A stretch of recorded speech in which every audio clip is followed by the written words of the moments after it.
So Marshall's 2-1 for Philadelphia. Yeah. 1-2. It was running out, boy. Man, Oh so my not God. good. Not good. Hey, look, Scott. So you have things to say? You know what mood I'm in now? What kind of mood are you in? I told you so. That's right. Yeah, we had a I conversation. told you so. And I said, I don't want to hear it. And I told you so. I told you for two so. reasons. I told you so. Because What'd you tell me?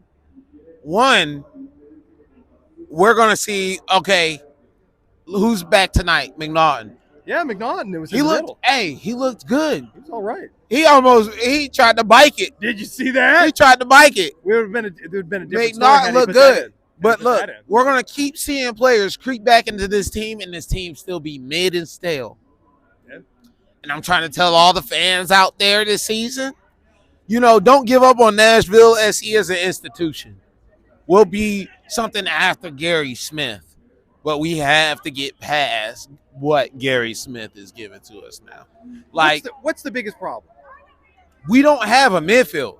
They're non-existent. I told you, Drew Yearwood is trash. I told you already. Like, he's not that good. He's not that good. He can only give us so much. And then we play Anunga, and then we play Godoy at the same time. And it's like that midfield you never think is going to create. But when have you ever seen a Gary midfield create? Somebody, Emma, this tonight, it was a terrible stat, but it was looking at really matches played and not minutes played. Okay. But if you look at how many matches played by Randall Leal compared to matches played with Walker Zimmerman, it's like only 8 more. He only played last year. So it's even worrying that way, because if you don't have a Walker Zimmerman that walks back into your team, so you can look better defensively, then what really are we? And my thing is, if Walker Zimmerman marches back into this team, we're still not going to be that great. We might make the playoffs. Let's hope. But then what does that mean? What does it mean? It doesn't mean anything. We've been making the playoffs. Yeah. We've been making the playoffs. And we've been making the playoffs. But you know what? At this time now, Scott, Orlando's taking the piss out of us. Atlanta's taking the piss out of us. And soon it will be Charlotte. They'll win something before we win something. I swear to God, if we keep Gary Smith, I swear to God, they'll win something before we win something. About Charlotte. They'll win something. If we keep Gary Smith, I'll say I told you so. I was like, look, did they win an Open Cup or something? Or did they win a Leagues Cup? Oh, I told you it was coming. Like this team is Mike Jacobs, Gary Smith. They both have to go. It's where our technical staff, from day one to this match right now, I keep saying our technical staff, everybody has to go. We have to clean shop.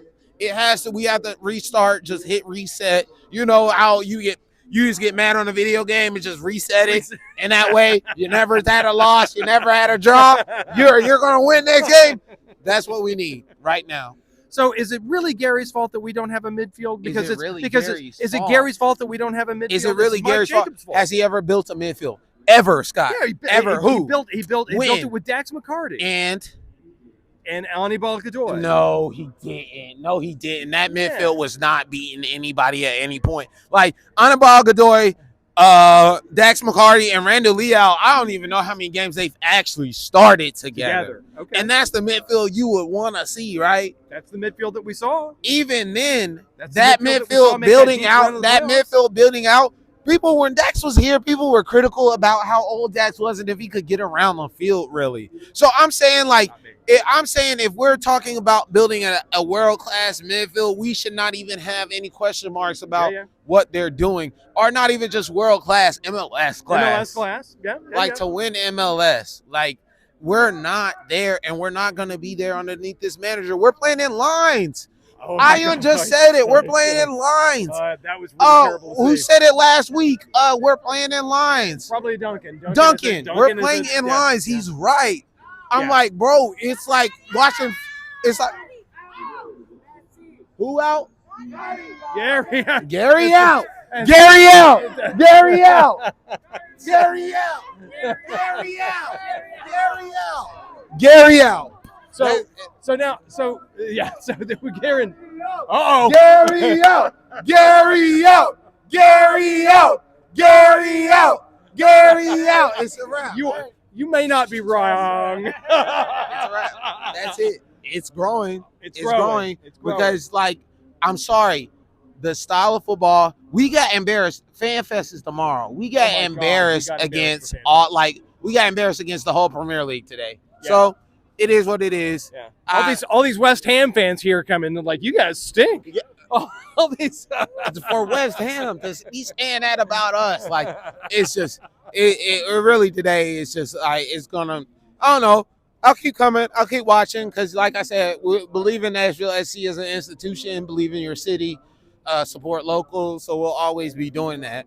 But this right now, it's just I'm just making my way through it, man. Like, honestly, like buy your beers before you get in the stadium. Because they're like $11.49 a can. It's ridiculous. A burger is $10.99 and a hot dog is $9.99. And the soccer's garbage. Yeah, and the soccer is not great to watch, and we'll lose in the last minute. So, Nashville SC Fan TV. Thank you, Scott. Thanks, as buddy. Always, man.